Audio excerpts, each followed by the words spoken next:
All right, you. Today we're going to take your life. For me, for all the people, and for my dead parents. Brother, you let me take care of him!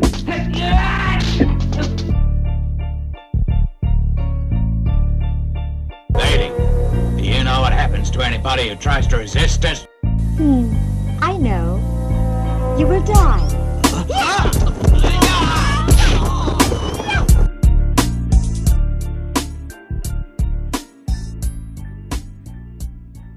Greetings, listeners. You have just entered the 36th chamber of GLORIO, our new Kung Fu movie podcast.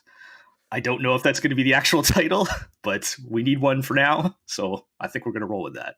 Yeah, we've decided to pivot from anime. Anime just was not bringing in the numbers like it used to, so we've decided to go into the much more lucrative 70s and 80s Shaw Brothers recap podcast business. Yes. Yeah, so if you have Legend of the Galactic Heroes, it's all about the Shaw Brothers.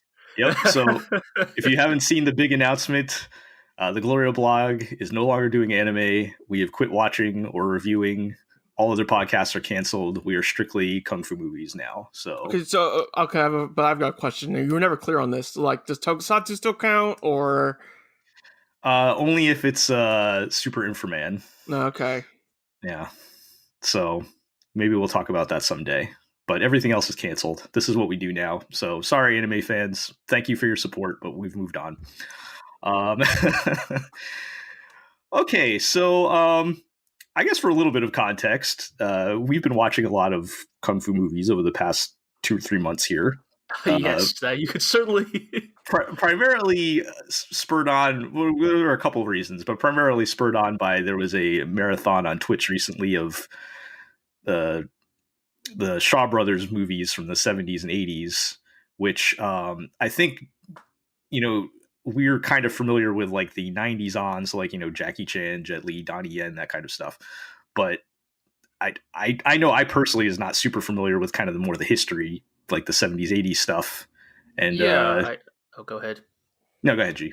Yeah, I was gonna say, even as kind of like resident, kung fu movie lover, on the chat, my only familiarity with like pre-80s really was Bruce Lee and some of Jackie Chan's very early work.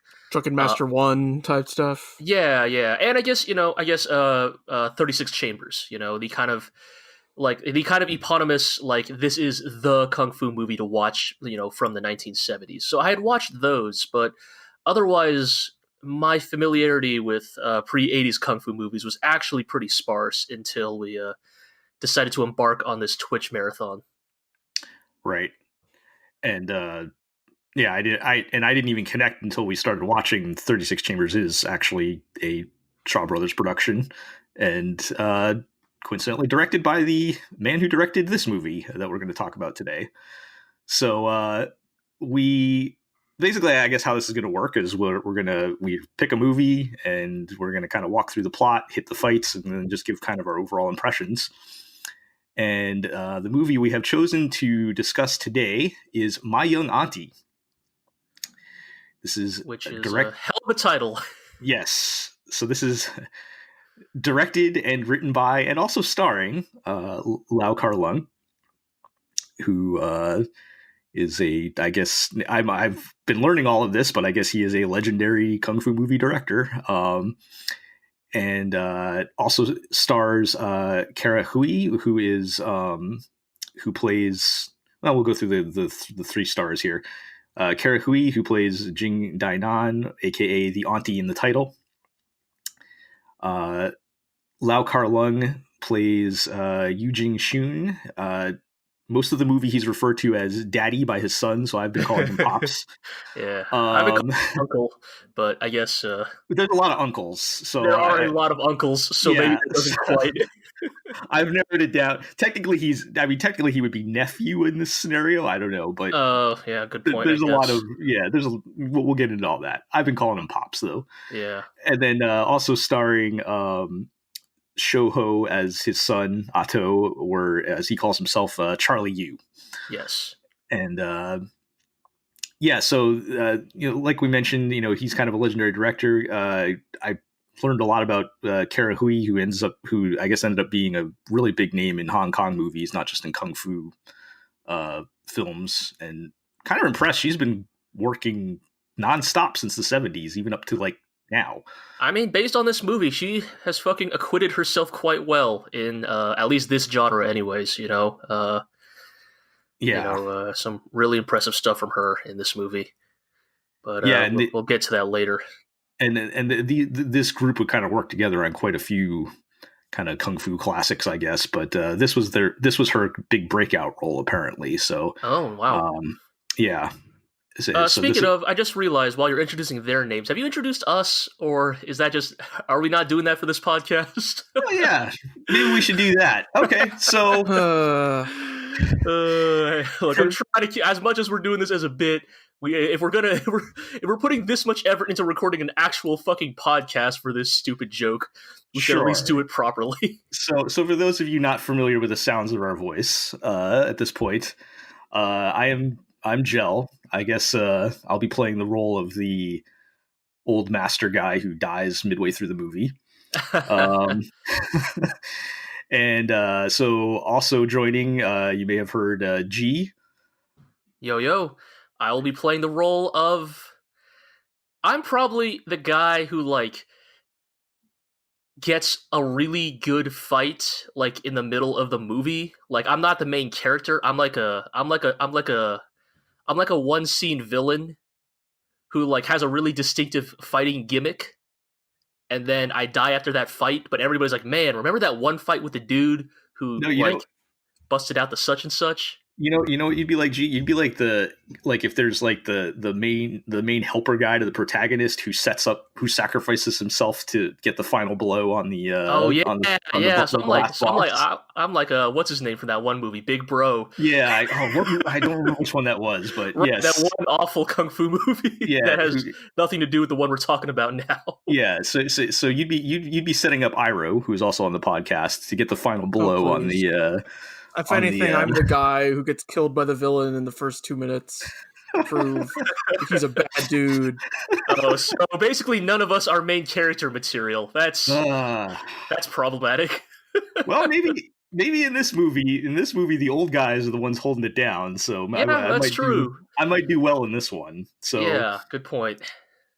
So yeah, let's get into it. Like I said, we'll kind of walk through the general plot points in the movie and talk about the fights. And so the movie kicks off with a bit of a flashback to give us explanation on the very intriguing title. Yeah, like you neglected to mention that when we watched this on stream, it's part of a double feature of My Young Auntie and Dirty Ho back to back, which raised a couple eyebrows. I mean, once we actually watched those movies, I think we realized, like, oh, okay, I mean, Ho was a man to start off with. Yes, but was definitely that intentional, I think, that they linked those intentional two by it was. Oh, definitely. Gamma Ray TV, I guess, shout out to them. They're the ones that put on the marathon, so you think that was the intentional title choice. I mean, I think so. It got us to watch, right? I was like, all right. They also did a double feature of what? Crippled Avengers and Masked Avengers. Yeah. So I think they definitely had an intent when they put My Young Auntie and Dirty Ho together. Yeah. I mean, you could argue it's also the same director and some of the overlapping cast, but yes. Hey, it worked. We watched them, right? I saw that doubleheader. I was like, I need to see what that's about. And so what is it about? How did we end up with a young auntie here? So movie kicks off with a little bit of a flashback to explain the premise. It's a very kung fu movie premise, I think. where we have this old man who we'll refer to as second uncle, who's super rich, and he's sick and about to die. And his younger brother, who we'll call third uncle, who's the villain, is like, man, I can't wait till you croak so I can take all your money. It's very like in your face, like it's just like he's not. There's no like scheme here or anything. He's like, no, like usually in these kinds of movies, right? The villain is like, "Oh, second uncle, I'm so sad about your passing, but don't worry, I'll take care of your assets and your young wife." No, he's just like, "Man, it's gonna be so great when you die." Yes, because as it turns out, second uncle does not have a legitimate heir. Yeah, Oh, He no. does. and He does happen to have they, a young lady that he's raised as his own daughter, though, and yes, so the plan is he legally marries her right before he dies to protect his assets, and he gives her the task of going to find his nephew because he knows his nephew is a good man who will take care of her, and he's strong enough to protect his estate. right. And we do want to point out, like, I mean, it doesn't really matter that much, but in the familial line, this nephew is the son of first uncle. But I don't know. Was this a subtitling thing? Because here's the thing: I only watched this in the original Cantonese. I know that the Twitch marathon. I actually missed this on was Twitch. dubbed, yeah. Was dubbed, but in the original subs, they say that first uncle just disappeared.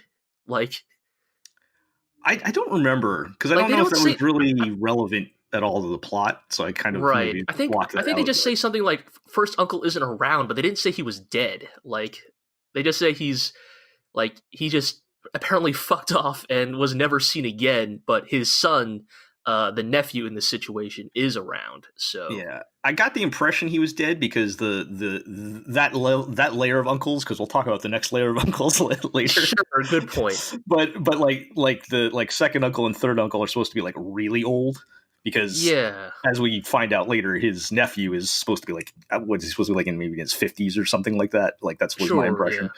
So if that's the case, then they're going to be like in their 70s or something. So they were supposed to be like actual old people. But yeah. So anyway, that's kind of the setup that we get to, which is a very kung fu movie setup. I feel like it would be you could play that as a serious setup in other movies, but in this case, as we'll find out, this is a bit more of a lighthearted movie. So that kind of takes us into the opening credits, which is always important in a kung fu movie because we get some kind of crazy exhibition or something to show off the stars of the movie. And in this case, we see the nephew, aka Pops, showing off all of his different types of boxing. In the dub, I felt so. I guess I love the old kung fu movie thing of Chinese martial arts. What do Western people understand as martial arts? Boxing. All right. Yes. Call all kung fu Chinese boxing. I mean, like, as I don't think we want to use this podcast to get too into the weeds of like the thematic elements of kung fu and like the societal like origins they Right. draw from, and like how dubs have like altered the perception of both Chinese culture and kung fu as a martial art. But as a practitioner of some styles of kung fu, I will say that like it is it's OG term gong fu is Right. It's like translates basically pretty literally, to right? pretty literally, if not to boxing, but like more to like martial arts. Like it's Right. kind of a generic, like calling kung fu like a martial arts style is like calling martial arts a martial arts style essentially. Right, right. It's very general style, and like some of the styles themselves have called themselves boxing. Like Southern boxing Right. versus Northern style. I just found it and that funny. sort So of thing. I guess I'm the only one that's But, seen the entire. I guess I'm the only one who's seen the entire thing, both in the subbed and the dubbed. yes, I've only watched subbed. Ero's only watched dubbed. So in the subbed version, they're like actually name all like the different styles that he's showing off, Okay. and then in the dub, they're like, because he's servant guys there, and he's like, Master, you've learned all the styles of boxing, even the fancy kind of boxing. That's pretty good. That's pretty good. So they just kind of cut instead of saying the actual Yeah. Chinese names. Sure. You've even learned the fancy boxing. So Yes. this is all part of we'll talk a little bit more about this, the establishing the power levels of the characters, but we learn quickly that Pops he knows his kung fu. Pops doesn't fuck around. Yeah. Like, So so we get into the actual movie part, and Pops goes to pick up Auntie from the boat. She's made it to where he's at, and we kind of set up the main joke of the movie in that everybody's expecting her to be an old woman, but But she's my young auntie. There you go. You say the main joke, but also kind of really this movie's only joke, if we get down to it. Yes. Yes, it's kind of the only joke, and I guess where the humor comes is both Pops and Auntie kind of play along with their, obligation to filial piety, and he take it 100% seriously, despite everyone else realizing the situation is like ridiculous. Oh yes, because I mean, basically translates to this, old man in his probably 50s or something treating this, barely 20-year-old girl as his like honored elder, yes, honored ancestor.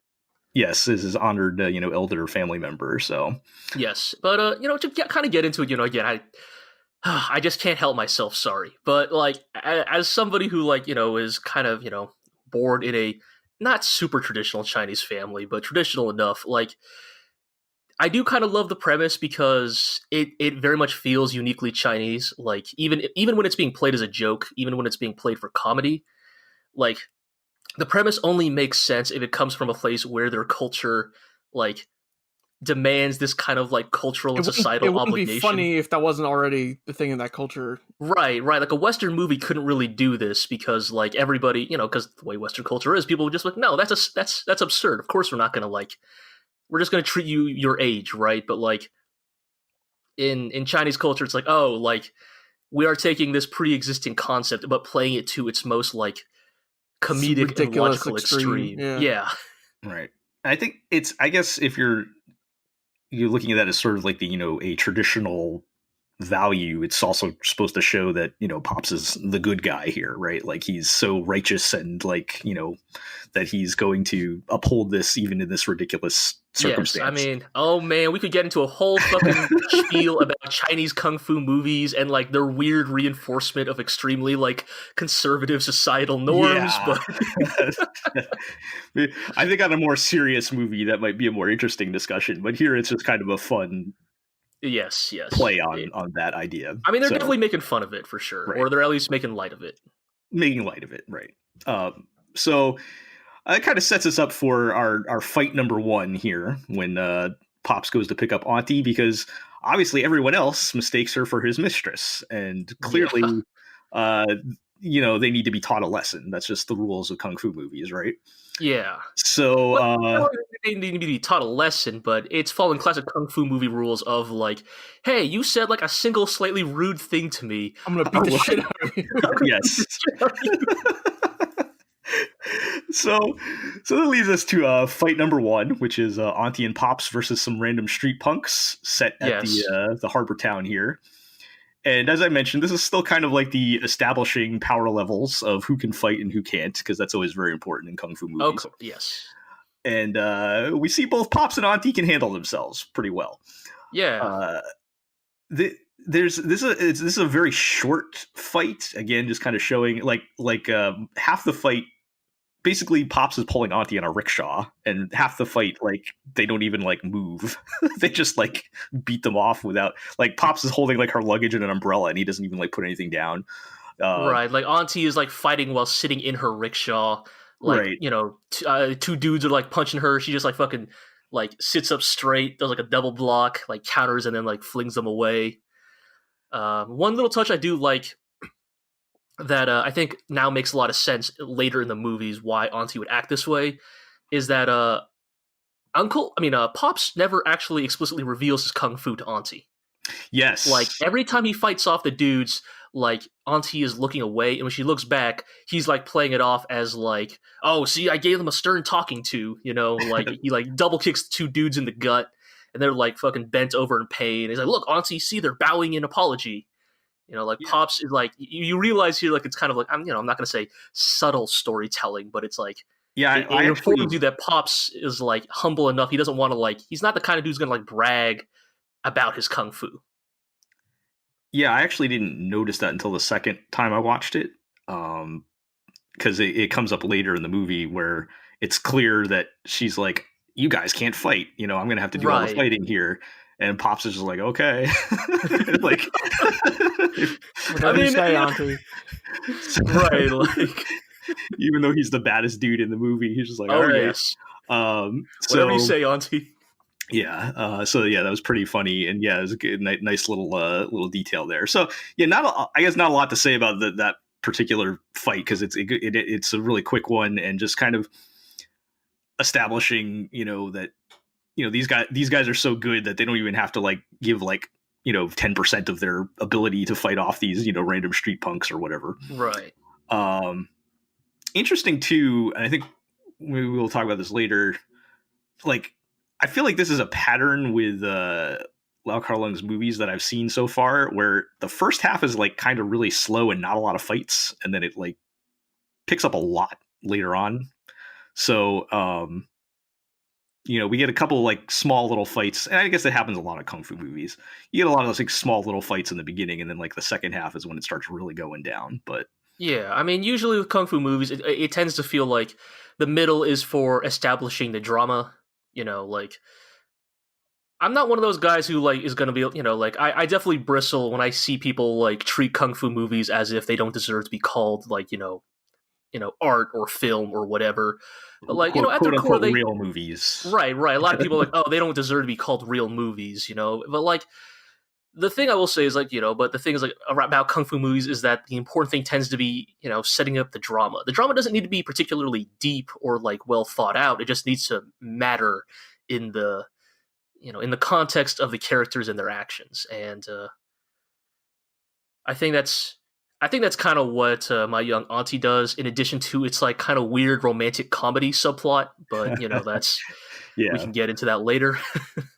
yeah. No, you need a reason to want to see the bad guys get beat up, because Yeah. otherwise it's just like watching a sport or an exhibition or something, right? Like it just like, or a dance even, like it just like it's like, okay, that's cool, but like the best kung fu movies are gonna be like, oh man, I can't wait till this guy gets kicked in the face. Exactly. So, so yeah, I mean, we certainly, while plot may be more important in some movies than others, it is I think always important to make it, to kind of take things to the next level, because we've seen some bad ones where it's just oh like, yeah, I have no idea what's going on, and yeah, so. But yeah, this is a solid movie though. So, okay, so moving along, we head home to their kind of humble house, and it's here that we end up meeting the third main character, Otto, or like I mentioned, he calls himself Charlie Yu because Charlie Yu has been corrupted by the West. The other pervasive theme in this movie.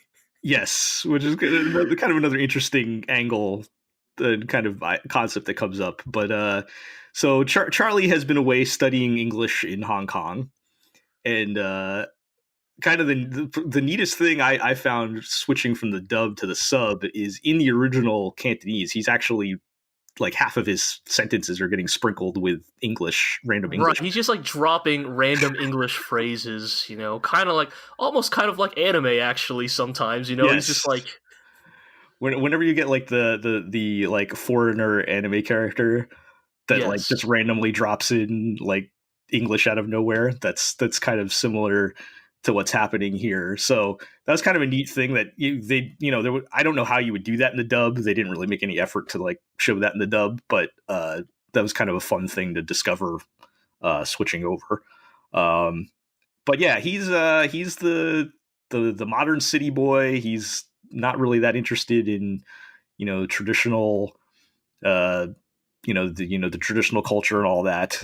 He's dressed in Western clothes and everything. Yep, and he's got his friends from college who are all kind of like-minded, and they're loud and rowdy coming in home, and they stumble upon Auntie, and they have no idea what's going on either, because even he's like, did my dad take a mistress? That doesn't sound like my dad. And once again, these boys need to be taught a lesson for their slight, slightly rude behavior. And this leads us to our second fight, which is Auntie versus Charlie and the boys in the front yard of the house. And we kind of learn that Charlie can fight too, in the process kind of smashing up their their house and like all their family Yeah. altars and everything. But But yes, as you say, establishing the power levels here, that Charlie is at least on a similar tier as Pops and Auntie. Maybe, I mean, as we find out later, definitely not, at their level, but he is He's up definitely there. our third primary character. Yes. Yeah, they actually do a little bit of a anything you can do, I can do better thing, where he'll do some kind of like 10-foot Right, yes, flip through the air, and she's like, ha! And then she'll do like a 10-foot triple twist flip through the air or whatever. Right, their fucking then, jumping contest. Yeah, to try to one up each other. So yeah, again, just establishing that, okay, this guy can fight too, and also kind of setting up the weird dynamic of having her nephew be the love interest. You didn't. When we started watching this movie, I was like, "That's totally what's going to happen." You were like, "No." Did I deny it at first? I don't remember now, but we'll have to check the tape on that one. But yeah, so that kind of sets up that weird weird relationship that the two are going to have. I mean, obviously, she's not. I guess if we're going to follow the anime rules here again, she's not really his aunt, but no blood relation, of course. No blood relation, of course. Right, and they're like, and hey, as Charlie keeps reminding us, the audience, that they are basically the same age, so you know. So I mean, what else would we expect to happen in a movie like this, right? But yeah, so they smash up the house. Pops isn't so happy about it, and I guess at this point in the movie is, like I said, when everyone discovers I've tricked you all into watching a romantic comedy. Right. Aside for putting aside the weird family situation, it's basically an opposites attract thing, where you've got the modern city boy and the kind of old fashioned country girl. Yeah, they actually call her a bumpkin at some point. Yes. And they're kind of butting heads, but obviously secretly or deep down actually attracted to each other. And I guess this really starts to come to head when they take a trip to the big city. And this was kind of interesting because I was not really thinking about what time period this movie takes place until they got to the city. And I'm like, oh, there's a lot of like fairly modern stuff going on here. Like, I don't know, what time period do you guys think this is supposed to be? Like, you want to go first, Eero? No, go ahead. So my assumption is that this movie, like a lot of kung fu movies from this time period, like there are basically two very popular time periods for kung fu movies from this time period. You have your like vague, like late Qing dynasty, like pseudo mythic, pseudo wuxia inspired, like quote unquote traditional China setting. Your first drunken master, and that sort of thing, where the enemies are often, the Manchus and that sort of thing. And then the other time period, which I think My Young Auntie takes place in, is like it's post Britain occupation of Hong Kong, but it tends to be pre World War II. So you kind of exist in this time period of roughly like 1900 to 1920, where China, like Japan, is becoming rapidly industrialized, but with a much more like exploitative bent, with a much more unequal distribution of that industrialization.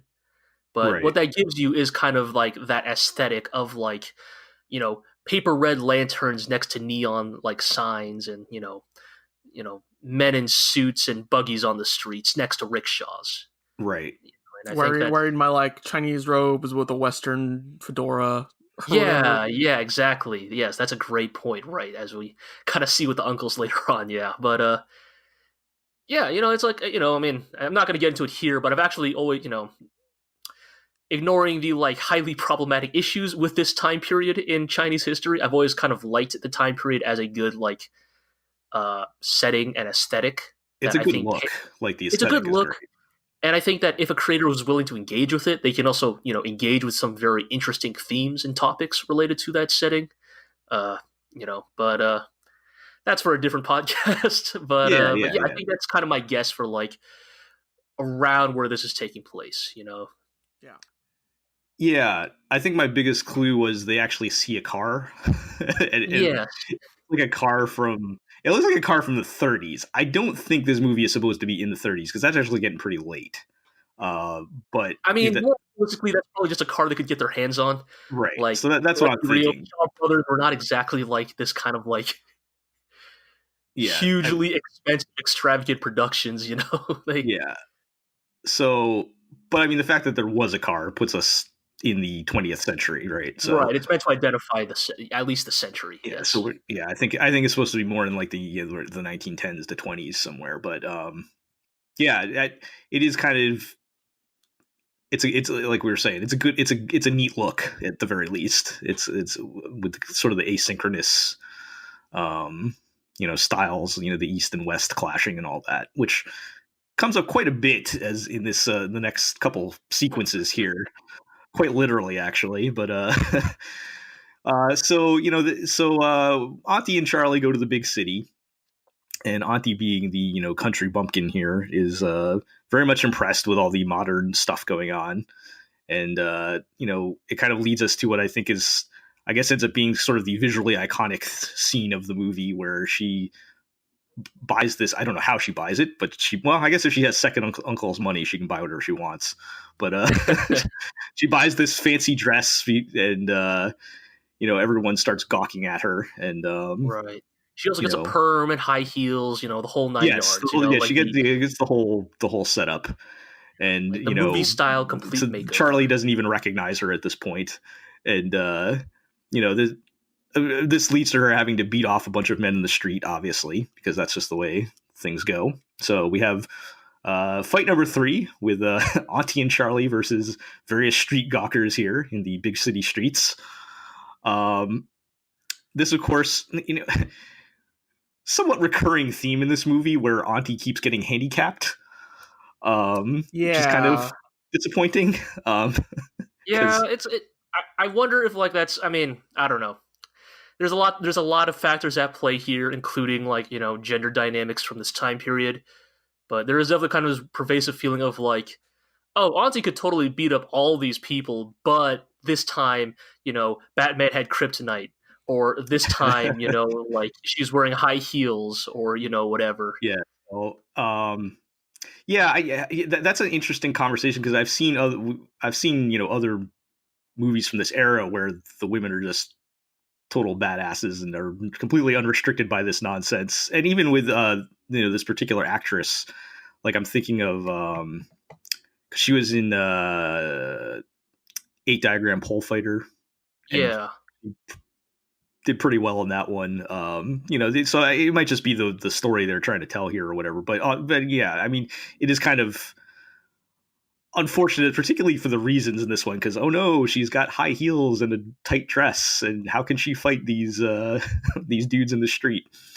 Charlie kind of has to step in once he figures out who she is. He steps in to help her, right? And eventually she does take the high heels off and kicks their asses, but even so, yeah, I mean, it's kind of a short fight.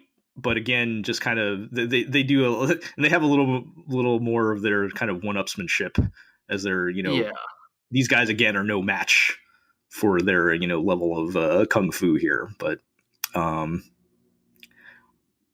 guess it's just kind of if anything, it's also just kind of like I said, the visually iconic. All the research I've done, this is kind of always the scene they show. Really, that's interesting.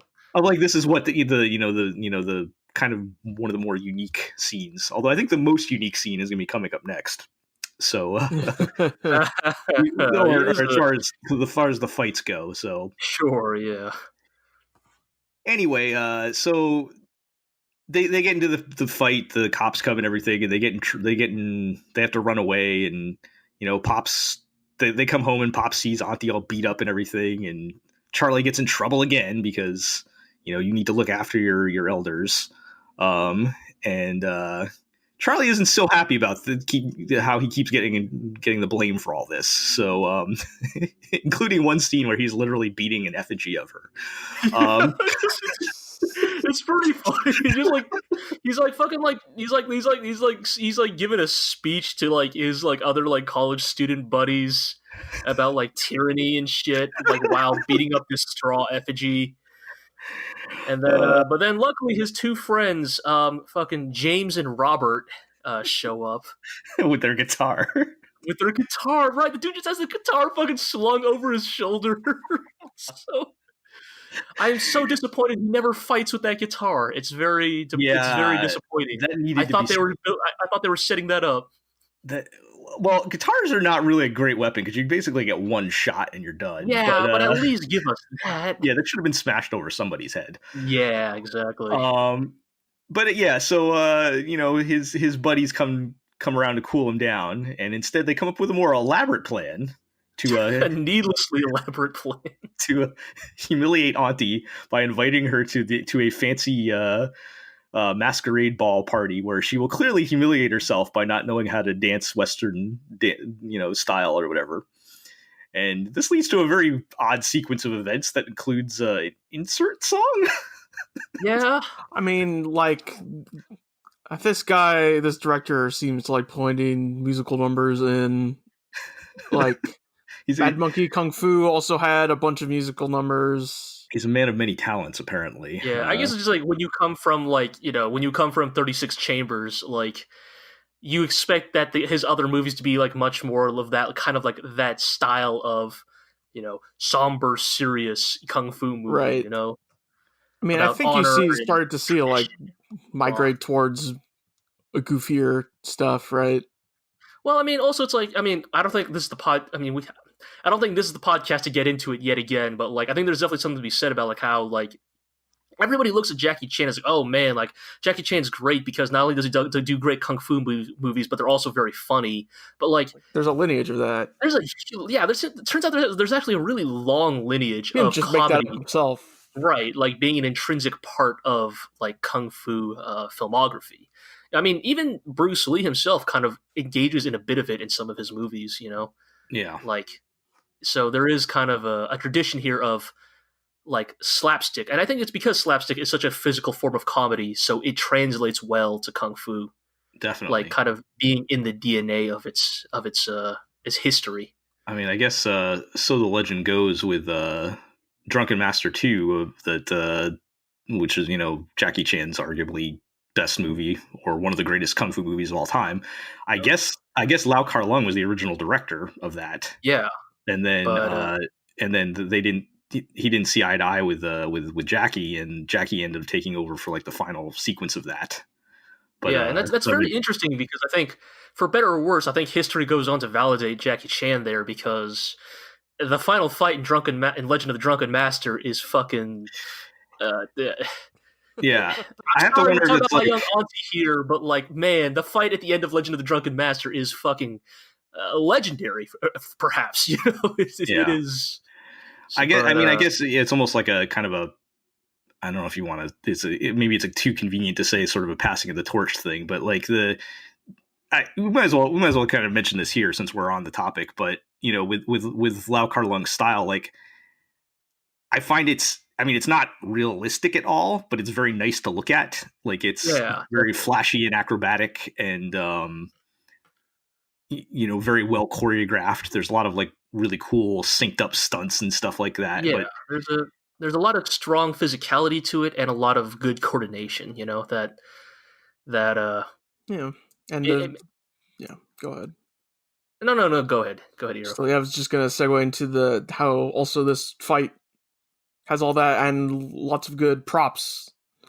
Yes, so we might as well just get into the next fight here with yeah, so we'll keep moving along. So we left off. Charlie has his elaborate plan to go to the masquerade ball to humiliate Auntie, and they go to the ball, and things are pretty much going as planned, where she's getting swept up in the dancing and has no idea what's going on. And I'm sorry. I feel like we should mention that this is a masquerade where they're supposed to dress up as Westerners. Yes. And so their response is that Auntie shows up as, I guess, what's supposed to be Juliet from Romeo and Juliet. That And wasn't Charlie super shows clear up as to me, Robin but Hood. yeah. Yeah, that wasn't Like, super She's clear to not me. supposed to be Maid Marian or something. What? Is she not supposed to be Maid Marian or something like that? Definitely. I don't think they went for that cut. It very much more feels like. I mean, the Robin Hood part is very obvious. You're right with Auntie. I don't know exactly what she's supposed to be. But, yeah, they call her a couple different. They did specifically say Juliet at some point, but Sure. I don't think that was the like. I don't know if that was. But anyway, point is, yes, they're all dressed up in like Western style costumes, including the Three Musketeers who show up. Yes, and they're they're having fun like everybody else until they start cutting up Auntie's dress. And there's an original Three Musketeers. Oh yes, and then yes. The new Three Musketeers show up. Another group of Three Musketeers, and they're like, "Hey guys, what's going on?" And so it turns out the new Three Musketeers, I guess we can get a little bit into this, were sent by word finally got round because Third Uncle's been looking for Auntie to get the money back. Yeah, and they finally tracked her down. So his godson, who's kind of like the main henchman here, comes up with a plan to go smash up this party and get everybody thrown in jail temporarily. And when Pops has to go bail them out, the house will be empty so they can steal the deeds to the estate. Right. It's a pretty solid plan, actually. But yeah, I was going to say, this is a fairly solid plan. This isn't just your usual like kung fu smash and grab. But... Yeah. So more on that later. But for the time being, the new Three Musketeers show up and they start a fight. They start cutting up Auntie's dress, which kicks off a fight between we're on fight number 4 here. So we've got Auntie, Charlie, and the boys, so his friends, versus the new Three Musketeers, which I think there's actually 4 of them, but that's how the Three Musketeers work, right? Yeah, so there's Porthos, Arthos, Aramis, and D'Artagnan. Yeah, so technically it's actually accurate. Yes, so they definitely got the details right on this one. So, a masquerade fight, basically just an excuse for a lot of really solid prop fighting. Everybody's got a sword or a knife or some kind of weapon.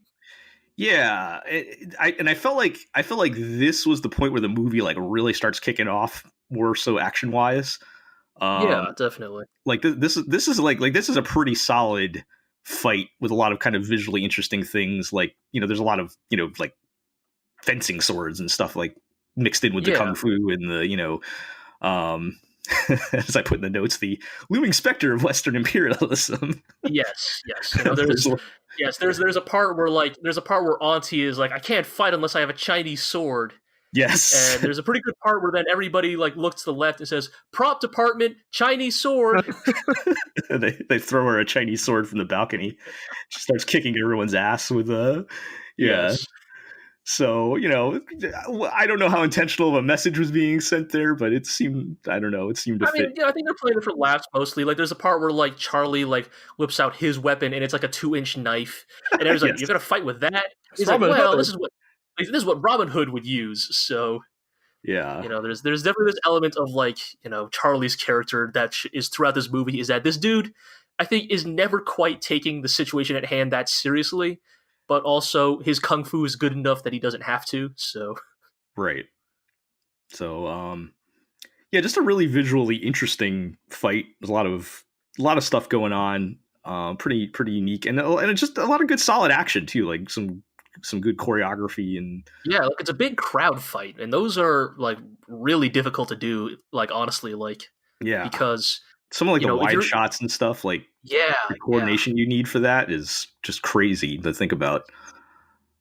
So, pretty cool fight. And like I said, I feel like this is where the movie starts like really taking off a bit as we kind of hit the back half, and the action starts to ramp up a bit. But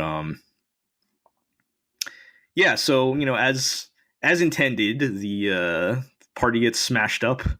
The cops come, including some pretty great looking detective guys. Oh man, the detectives are great. They're not in this movie for much. I love this joke that they have too. Yeah, it's so good. What was it like? You want to explain it? So I'm trying to. So like you have the like super tall, like Grizzled, serious, serious, serious looking guy who's actually like the deputy or whatever. Right. he's So got like a big pipe.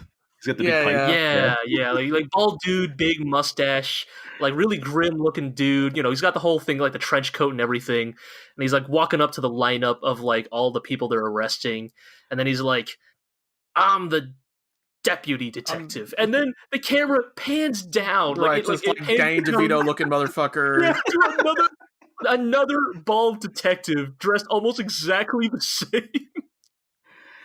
Right, and like the Oh. top I'm one the like chief keeps like whispering what the main guy's supposed to say into his ear or whatever. Yes, it's Yes. So it's very good. again, Lau Kar-Long, a man of many talents here, not just Oh, yeah. fight choreography, but also impeccable comedic timing. Yes. So yeah, that was a pretty good joke. But yeah, so the plan works. Auntie Yeah, and they get busted for opium charges. yes, Auntie and Charlie and their friends get What else are you gonna bust Chinese people for? Uh, they get should I throw out a disclaimer that we're all half Chinese here? I mean, so well, well, she's you full two are half already. Chinese. I'm full here, but so oh technically, yes, okay, yeah, or we're all Technically- at least half. Yes, yeah, we're gonna use that defense here. Is that we are this podcast is you do the math is 2/3 Chinese. So. yeah. If we just saying, if we take any of these topics a little bit lighter, that's because they're coming Look, from man, our. if you're in Hong Kong and you're directing a kung fu movie and you're going to include drugs, right? The drug that is going to be in your most like cultural memory, like even 50 years later, is probably going to be opium. You know, it's Right. Yep. It is going to be your go-to. Yeah, they get drummed up with some false drug charges, which is really Exactly. which don't stick. But the point was again to get Pops out of the house and get everybody out of the house, so nobody would be able to defend the. I mean, the reason they don't stick also is because Pops shows up and everyone's like, "Oh, a respected member of the community." They wouldn't deal in opium, right? Probably not. I'm sure it's fine. Well, Yeah, just- well, Let them leave. he uses the sort of rock solid logic of, do you have any evidence? And they're like, no. right. So the great part here, yes, is like at least in the subs, he's like, "Do you have any evidence? Do you have any probable cause?" And like the taller detective whispers into the shorter detective, like, "We don't have either of those." And the shorter detective was like, "Crap! Wait, we probably can't just hold him here without evidence, can we?" And they're like, "No, the police No, wouldn't sir." do that."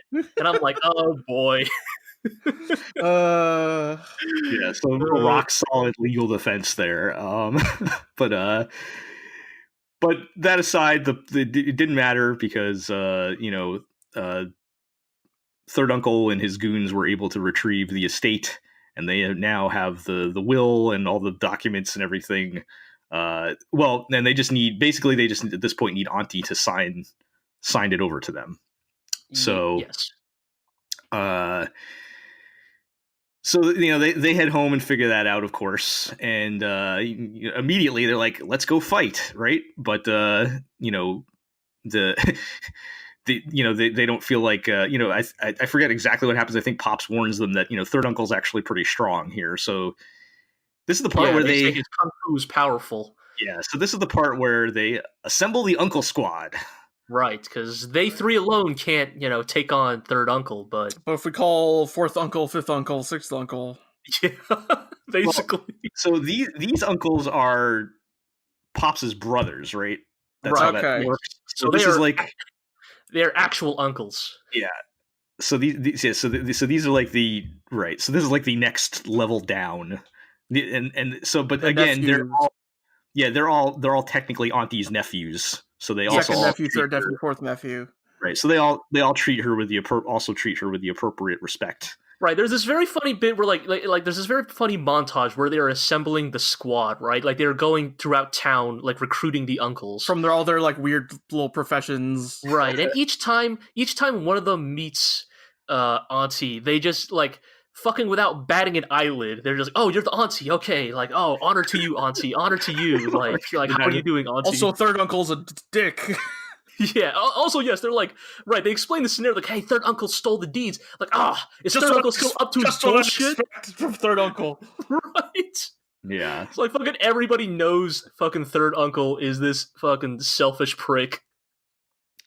Yeah. So it's very good, but yeah. so they So they put gather the together Uncle the squad. Squad. Well, gather the squad of jacked old men. Yeah, for Yeah. our mandatory training montage, as every kung Right, fu movie because needs. Auntie, yeah, they need a training montage because Auntie doesn't believe they're up to snuff. Right. She's like, yeah, me and Charlie could fight, but like, Pops, you're old, and the rest of you guys are also old. You probably can't fight. You need to train. Right. And like, again, Pops is completely nonchalant. He's just like, okay, I guess we do. Whatever you say, Auntie. So And they're well, I think the main concern, as with many men of that age, is stamina. Which was... yeah. So it's really less of a training montage, and she's just making them run around a lot. Right. And we have the one standout uncle who's like the man of steel. Right, with, first uncle, or the first one they recruit. Which he's the super strong one, I guess. With I guess he also has a hard qigong, which will come into play later. He also practiced hard qigong, which will be relevant later in the movie. Yeah, so he's like, back in my day, I was the man of iron or the man of steel or something like that or whatever. Yeah. Now he just gets a little tired sometimes, but yeah. I am a little disappointed they don't really flesh out the other uncles as much. Like, they're just kind of described as, generically good at kung fu in the way that people just are in kung fu movies. It was the Steel Man of Canton. Yeah. Like, he gets like his title, but the rest of them just kind of they're just kind of there, I wonder if he was like a more famous actor or something than the other two or something. Maybe, yeah, could be. But yeah, it was there was kind of a missed opportunity there for everybody to have their own little weird quirk or whatever. Right, like it's not a kung fu. Like, here's the thing, right? Like, because in a kung fu movie, like if you just say I'm good at kung fu, I'd be like, great, get in line. Everybody's good at kung fu. Like in a kung fu movie where everybody is performing at that baseline, like you need that something extra to put you above. Like yeah, you need to have like muscles of steel, or you need to be the pole fighter specialist, or you need to be good at like throwing knives or something. Like you got to have a gimmick. You got to have a max stat somewhere to. You have to have a gimmick. Yeah. So we have our little training montage here, and after seeing their performance, Auntie determines they're still not ready. Right.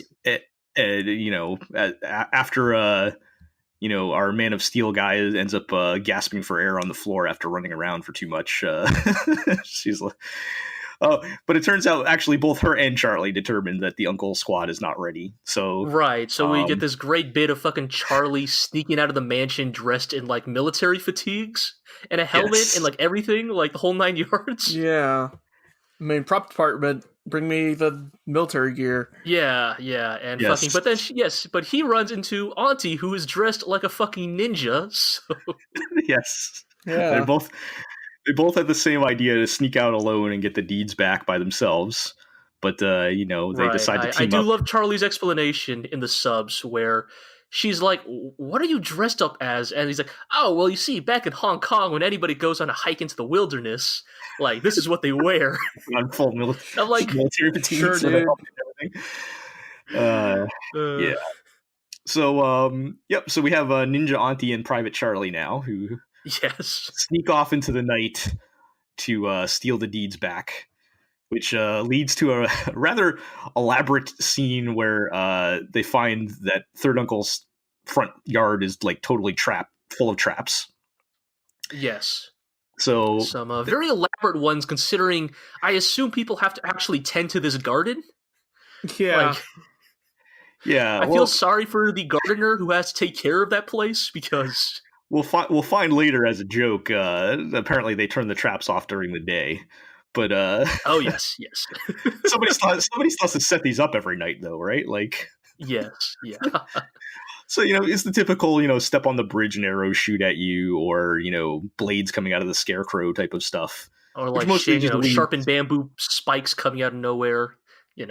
Which is mostly just for Auntie and Charlie to show off more flipping acrobatic stuff as they dodge arrows and whatnot. And so there's a little bit of comedy as like Charlie's literally on the ground doing like minesweeping with his knife. But yes. yeah, so that's mostly just like a little exhibition thing to lead up to, our next big fight as we kind of get into the end game here. And so we have fight number 5 with Ninja Auntie and Private Charlie versus the whole gang of henchmen, starring Third Uncle's godson, and we haven't talked about the modern sunglasses guy. Oh my god, who is this dude? Because like, he doesn't even do that much in the movie. Like, yeah, he's just like a regular. He's like clearly one of the upper tier henchmen, but he doesn't have like any. Yeah, he doesn't have like any special weapon or anything other than he just has like sunglasses. Right. He's the 1970s or something. Yeah, like he's just wearing sunglasses, but that's it. Like, he doesn't have a unique fighting style. He doesn't even like get he doesn't even get like a devoted fight to him. Like, he gets like some more screen time, but like, right, he's just always there in the background. I mean, I don't know if he even gets more screen time or we just noticed it because of the sunglasses, but I think it's just because of the sunglasses.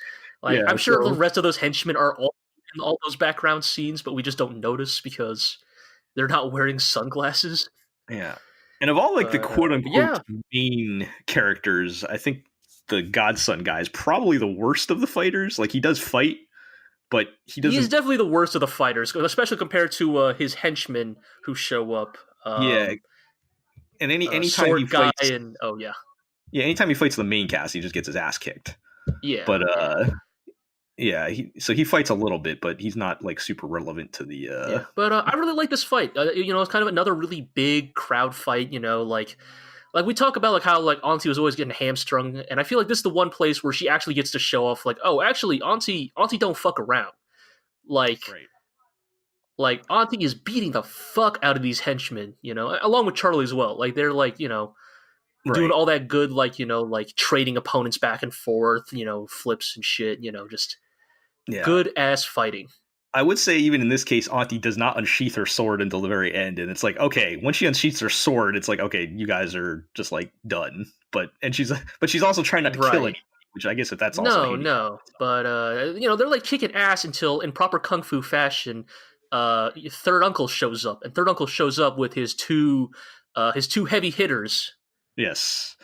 So we go into the bonus round on this one where Auntie and Charlie are having their way with the henchmen, as you would expect. Yeah. And so we have the two main henchmen are I just called him Good Sword Guy because he has no other defining characteristics other than he's just good with a sword. And he's good with a sword. The other guy though. Yes. So Third Uncle has his own hard Higong guy who is like this jacked monster of a mountain of a man. Dude, this dude is fucking ripped. Holy crap. He is jacked. Like they have a little trouble with them. Because Hard Qigong guy is immune to all known forms of weaponry. They're literally stabbing him. Right. Nothing is happening. And the blades are bending upon his fucking rock hard, steel hard abs. Yes. Like, his fucking defense against their techniques is he just flexes harder. Yes. Like, he flexes so hard that he repels their blades back at them. Yeah. So I would say they kind of fight to a standstill until Third Uncle kind of intervenes a little bit. At the point where Auntie's literally stabbing this guy in the throat and it's doing nothing. He's just flexing his throat. Yes, he's like flexing his Adam's apple to like bend her sword. And Third Uncle kind of intervenes and they kind of have to stop the fight. Because he needs Auntie alive to sign to sign over the deed. Yes. So he can't do anything to her now. So, the best course of action is to, capture her. So at this stage, then, our heroes are kind of beaten and Auntie basically tells Charlie, go get out of here, leave me. And she sacrifices herself. And unfortunately, this is kind of the end of her fighting wise. Yeah. Like she gets one. She gets one implied fight at the end, but like this is the last time we ever see her really fighting in the movie, which I think is a shame because she acquits herself really well. Like, I think like there's often this assumption that like, oh, like, you know, the reason we don't put female actors in like martial arts movies is because, you know, they're not up, they can't handle it, or they're not as good at it. But like, but at least in the case of Auntie, or you know, what's her name? Kara Let me Hui. scroll up. You know, Kara Hui, like, yo, she can fucking handle it. Like, Yeah, and I like when we talked about establishing power levels, they basically put her pretty much on a similar level of, you know, the top people in the movie. So right, like she's implied to be at least Pop's tier, you know, right in that just general like every time she range. fights, some kind of obligation stops her from it, you know, right. you know, from busting it out, which is a shame. Yeah. But Yeah. So in this case, you know, she's probably more so concerned for Charlie here and decides to just say, you know, you get out of here and I'll stay. And so Charlie you know, runs back, you know, to the mansion, and we get this great bit here where he runs back to the mansion, and Pops and the other 4 uncles are all there. They're suited up. They're already suited up, and by suited up, they're like wearing their Chinese traditional Chinese clothes with a fedora, as Iro mentioned.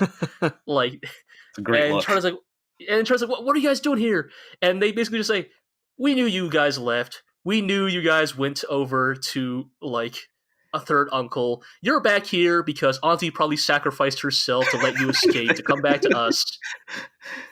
Because third uncle and his kung fu is powerful. So let's just get going. Yeah, so they had the whole thing figured out basically, and now they're ready for some real action. And we're now like officially in the end game of the movie where you know we get to our final battle, which is really good. The final stretch from here on is like really, this is like where this movie really turns it on. Yeah, it's like if you were on the fence before, it's like, okay, if you've stuck around this long, then this is like the payoff. The final stretch of the movie here. So Charlie and the Uncle Squad head out to go save Auntie. And again, this is where we get the joke because Charlie's like, "No, the yard is trapped," and they go, and they creep through the yard, but there's nothing there. They're all like crawling on the ground until they get to the house, and there's like all the henchmen are standing on the porch watching them. Are like, "You guys are idiots." It's pretty great. But yeah, so obviously it's up to the Uncle Squad to handle the henchmen as we kick off fight number 6 here. Yeah. So we get Uncle Squad and Charlie versus all the henchmen, including, you know, sunglasses guy, and there was like a spear guy too. I didn't even bother mentioning him, but yeah, sure, yes. And Uncle Squad holds it down. Yeah, they're beating ass. You know, we start to see Pops turning it on. You could call this fight the warm up for Pops. Like, yes, like this is Pops like fucking. This is him loosening up, getting ready for the final fight. You know, he's like kicking some ass, but mostly it's here to show like, you know, the uncle's kicking ass. We see first uncle, the other practitioner of hard qigong, kind of like just tanking hits. Like, I love that. His fighting style is just like, go ahead and punch me, and then I will go ahead and punch me, and then I'll just punch you back. Which again is like, it's not the most technically adept like choreography, but like it kind of ties into like the secret part of like at least me that like loves stuff like pro wrestling for the same reason of like no selling an attack, right? Like these dudes are like smacking him with like poles, and he's just like completely unfazed. It's very good. If it were a fighting game, he would have super armor. Yes, this is his super armor. Like Mecha Zangief. Yeah. He's got like fucking 18 frames of super armor. It's ridiculous, you know. Like, yeah. No, you can definitely tell the choreography takes a step down a bit when some of the others are fighting. Like if you compare to you know Pops or some of the other ones when they're fighting, but they still make it fun to look at. Like because there's. It's just entertaining to see him just like take the punch and then just like smash the guy's face in. Like that's pretty. And again, these are huge crowd fights, and the fact that like there was never a time during the huge crowd fight where I noticed like somebody like, you know, off or somebody not timed up with everybody else. Like these are big giant routines, and like they probably have to be practiced like, you know, fucking dozens of times to like get right for like that one take. You know, because again, like, you know, everyone can talk about like, you know, the probably the most famous video from the dearly departed Every Frame a Painting YouTube series. But like the thing that kung fu movies always do so well that I used to chastise all Western movies for this, but I think the pendulum is starting to come back in Western movies towards better choreography, ever so slightly. Like stuff like John Wick is really helping in that regard. But just the thing that kung fu movies have always excelled at are these kind of long, unbroken shots. Like you were treated to like 5 to 10 seconds straight of just people fighting on screen, no cuts. You're seeing every impact, you're seeing every stunt, and you can just feel the physicality of it. And I think that is an aspect of what makes these fights towards the end so impressive. Right. Yeah. And yeah, again, just the amount of coordination and timing between that many people, like, because these are not like all like close up shots. There's a lot of like wide shots where you see multiple people fighting and everybody's still in sync and the timing looks great and everything. I can't imagine like how many takes they had to do or how much practice would have been involved with that. Yeah, seriously. Man, it looks great though, the final product. But yeah. So moving along into the fight. I was debating whether to call this another numbered fight here or this is technically the bonus round, but the Uncle Squad opens up a hole in the defenses and Charlie and Pops to get through. Yeah. And now they got to deal with Good Sword Guy and the Hard Qigong Guy. Yes. And another pretty great fight here. So I don't know if maybe I should have made this another numbered fight, but there are a lot of fights in this movie. Yeah, they start pulling out the weapons and they put on quite an exhibition here, I think. With some of the different weapons that they take out. Right. And we have a good bit here where so earlier we didn't mention this in the prior fight, but in the prior fight where Charlie fights Hard Qigong Guy, he finds out that Hard Qigong Guy does have weaknesses, like his armpits. Yes. Like he is constantly guarding his armpits and like and in that fight, Charlie tries to hit those areas, but like he doesn't have like the sheer technique to pull it off. But he does tell Pops like, hey, like his or what he actually tells Pops is, hey, this guy fights like Uncle or something, right? Like he has he also practices the same style. And Pops is like, aha, I know how to deal with that. Yes, and he like was he like hits his pressure points or something, or he hits some pressure points. He goes for an eye attack, like he does some of that stuff. Right. Go for the he's just going for like like as Eero said, the weak fleshy parts. Yes. Which leads to the great line quote of the movie I've written here. Yes. So the quote of the movie is Charlie discovering this guy's largest weak point when he says, so your Qigong doesn't cover your ass. Which is a good ass line. Pops tells him to pull out his 3-part whip thing. Right, so he can hit him in both armpits at the same time, and he starts to wear him down. Meanwhile, Pops is fighting a Good Sword Guy with his 2 little I don't know what you call that weapon. He's dual wielding some short swords, short sword things. Oh, like butterfly knives or whatever. Yeah, and I think that it's at this point it becomes, because there's a couple times he could have killed like several people and he stops. Like it becomes very clear like this is not like even a challenge for him at all. Like he could murder all these people at any time, but he's trying not to kill them. It was pretty cool. Like I said, it was kind of like there's a couple weapon switches and stuff like there, so it's kind of a neat exhibition thing where we see a bunch of different weapon styles and stuff like that. Yeah. And,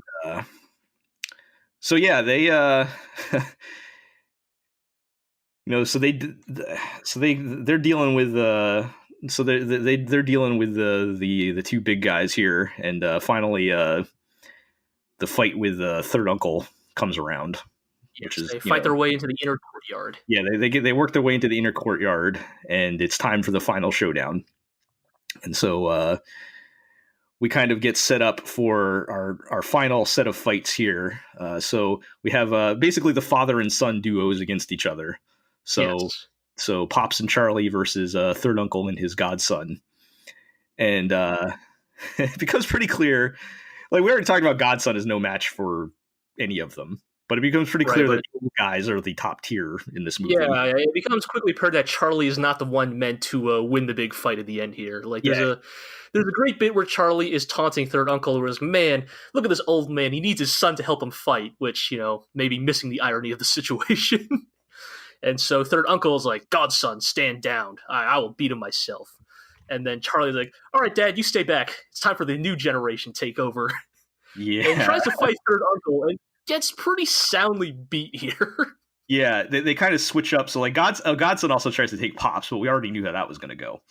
You're right. That was a foregone conclusion.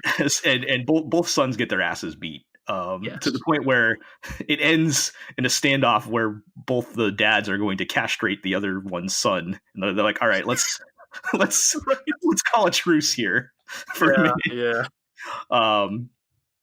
And that kind of leads us finally for the big fight that we've been wanting to see for the entire movie, which is Pops versus Third Uncle, while the boys kind of look on.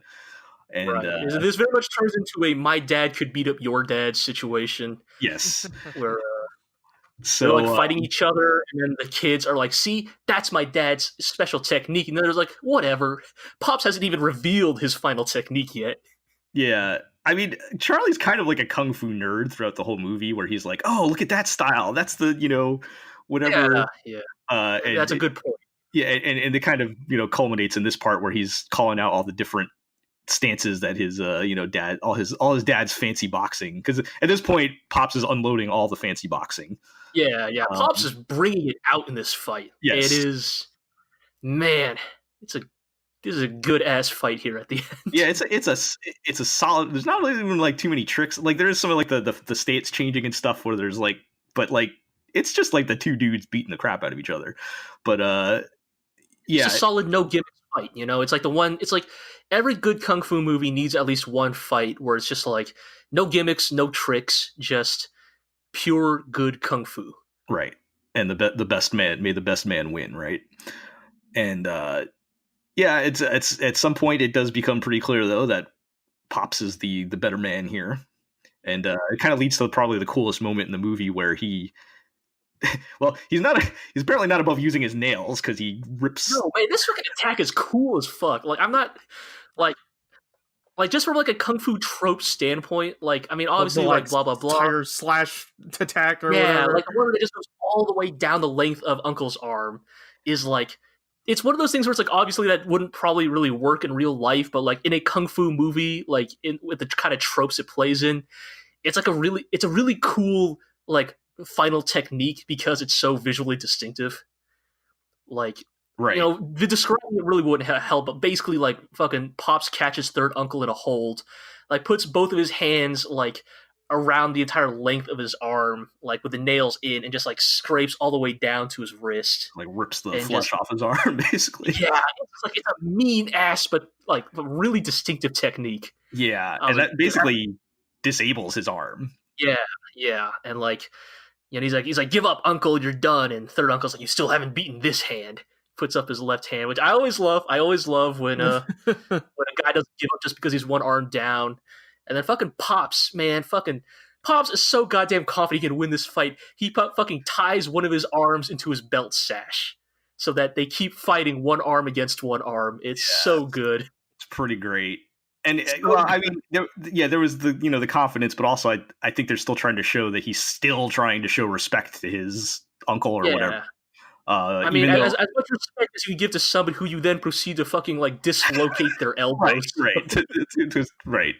To a certain degree, he still ends up mopping the floor with him. But doesn't he like take out a leg too, and then he starts only using one leg or whatever, and like finally that's just like, okay, you've got no parts left, buddy. You're I think Charlie's the one who finally convinces Uncle to stand down because like, right, he's like, you're beat. You're totally 100% beat. Don't stretch this on any longer than it needs to be. Yep. And I mean, that pretty much sets up the end of the movie. We get one final shot of Auntie finally got cut free, and we just see her throwing like 30 guys off of her, like Dynasty Warriors. Yeah, I kind of based on how most of the movie went up to the end, I thought the final battle would involve her, but Yeah, I mean, look, if we want to get into like kung fu and its treatment of female characters, that's a whole nother topic. But I know. I hate to, I hate to quantify things like, well, for its time, but it's like it's one of those things where it's like probably for its time, this movie was fairly progressive in its treatment of its primary female character. Like at least Auntie never like straight up loses a fight. Like she always like just gets like hamstrung by like some random obligation. Like like she would have won this fight, but that's always the kind of qualifier. Right. And again, the implication like weak or like needing help or right. whatever. Like the one time she needs to be rescued, I mean, okay, there's the part when she's in the high heels and the dress in the city, but other than that, like the one time she needs to be rescued is because she lets herself get captured so Charlie can escape. Right, it was her decision. And here at the very end, again, it implies she beat the fuck out of all those dudes. It's just it's just a shame we didn't get to see it. Yeah. So we end on one more pretty solid comedic timing moment where this part where Auntie's like, I fulfilled my duty, I'm now just gonna go back to being a regular woman or whatever, and Charlie immediately pipes in, hey, do you want to remarry? And immediately without hesitation Pop just slaps him in the face. and it hard cuts to him in the street with like a big like bandage on his face after getting oh my god, it's so good. Slapped, and he finds Auntie now back in her like blonde Western like dress or whatever in the city, going by like So it was just a funny, it's just a funny like, and the timing was really funny on that. But it was fantastic, And not much else to say about the ending because again, kung fu movie endings tend to just be very perfunctory. I feel like watching this stream, every movie would end about 10 seconds after they beat the bad guy. Like, it's like, where's the denouement? This 30 seconds of epilogue was more than like most kung fu movies give you. Yeah, I think kung fu movies just never really care for that because it's like, well, once you've watched the big fight, like really all you need to do now is just basically clean up whatever like bare loose ends you have and then just put an end and end credits at the end. It's like not usually a lot of loose ends because like half the people are dead, and then we beat the bad guy at the end. Like, I mean, there could almost be an argument that like some of the best kung fu movies actually use their fight as a denouement. Yeah. Like you could even argue that like the end here with Uncle versus third Uncle versus Pops is kind of your denouement because like by the time Uncle's down to like one hand and one leg, you kind of know where this fight is going. Like at that point, like there's not like. That in that fight, the climax was the Tiger Claw technique. Like the rest of that fight is just cleanup, Right. So like kind of almost third Uncle's not going to try anything again, and like it's so it's all kind of wrapped up. But roll the Another Shaw Brothers production logo in the corner. Start up the clips from every movie that they play between. Yeah. On the stream, for everyone thrown out there on the stream when we were watching, there was like a clip show that they would loop that we had memorized after a while between movies. Because it played the same clips. Yeah. So anyway, I mean, if you want to get into it, I think a lot of kung fu movies are kind of like that, even post Shaw Brothers. Like the end of Legend of the Drunken Master, or the end of kind of a lot of Bruce Lee films. Say Legend of the Galactic Hero. Let's be honest. No, but look, when I say the words legend, my brain goes one of like two directions these days. Still found a way to bring it up, but yeah, go on. But I mean, shit, dog. If you want to go even more modern, man, look at the fucking end of Ip Man. The first Ip Man, spoilers, Ip Man gets shot and gets like driven away to like Hong Kong, and that's the end of the movie. Right. Like they tend to. I think it's just that they tend to recognize that the fight is the climax, and it is often also the ending. Like I mean, do we even want to see more after that? At that point, let's just wrap it up and. I don't know. Speaking of wrapping it up, I mean, I don't know. Do we just want to talk about our general thoughts of the movie now that we've gone through all the stuff that happened? Let's talk about our general thoughts. G, you want to go first? Like, what are your overall? Sure. talking about it with you guys, I think I'm actually a little bit more positive on it now. I'm not going to say I dislike the movie. I think for me, it's just that like I'm not the kind of guys like, oh, I need fights nonstop, because let's be real, this movie does have a lot of fights. But I think for me, it's like their brand of like romantic action comedy didn't really work for me a lot of the time. Like I don't know, like the whole like everything from Auntie and Charlie going to the city to the end of the masquerade like didn't really work for me story wise. It kind of felt like I get why it's there, but it didn't really feel super necessary. I guess like I know they're there, it's there to be like, oh, see, look how different they are and blah blah blah. But like, I don't know, the premise there did not work for me as strongly as just the traditional we got to get the family deed back stuff at the end. And like I'm not opposed to comedy. Like I think there are a lot of my favorite like kung fu movies. Have strong comedic stuff in them. Like Brothers 2 or The Fighting Fool. To name drop a couple of others that I like a lot from this time period. But in terms of the fighting though, very very into the fighting. I think it was really really solid stuff. Just overall really good. I'm not sure I would say there was any specific moments that like really blew me away, but it was just above average to excellent almost the entire way through. Yeah. Yeah. I don't know if there are like specific moments that are, I agree, that are just like really stand out, but just in general, like the production across the board was like really solid. And like, I can't really think of like, oh, there was this one like really weak spot or whatever where that one fight looked bad or whatever. Like it's all just really. I guess what I mean is like, here's the thing. So because we watch these movies back to back, I don't think Dirty Ho overall is a better kung fu movie. But Dirty Ho has that one fight near the end with like the weapons fighting that is like jaw That dropping. is the end. that part at the end where they're fighting like the blade, the pole arm guys, right? Mm-hmm. And like they're like coordinating the pole arm fighting and they're it's like I can't even get into like verbally describing it because it's so elaborate. Yeah. And it's so well done. And like the rest of that movie is kind of it's not really that interesting. I fell asleep in the first half. Spoiler, just on that movie, right, but yeah. Right. Well, the back half, same director, back half got really strong. Is like that fight, like that specifically that like polearm fight at the end will probably stick with me forever as like in my top. Okay, I watch a lot of kung fu movies, so top 20 like individual fight scenes of all time. You can even remember enough to make that list, but yeah.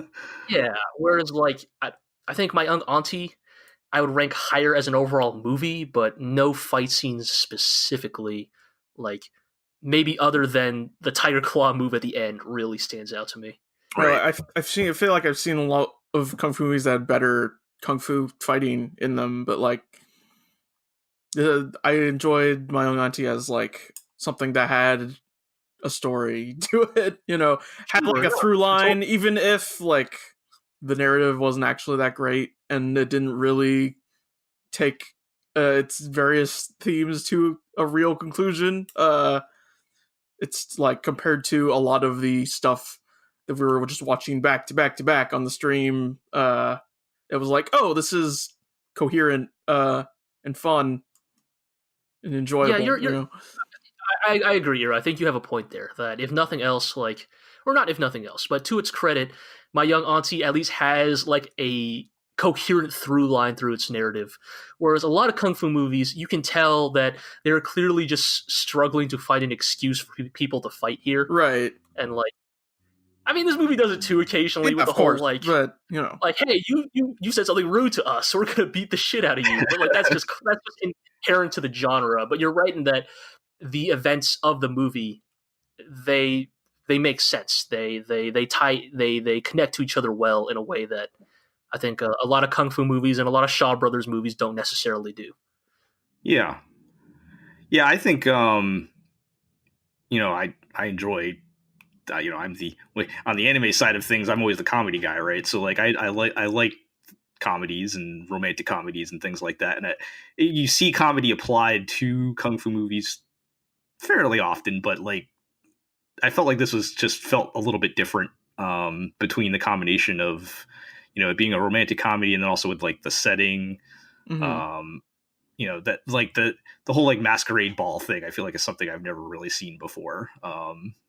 Yeah, that's a good point. It has a unique personality where you can show scenes from this movie and be like, okay, I automatically know this is my young compared auntie. to like the 5 36 Chambers movies, right? Where if you not that those movies are bad or that this is better than those movies, but that if you showed me a screenshot of them, I would not be able to tell you which one is which half the time.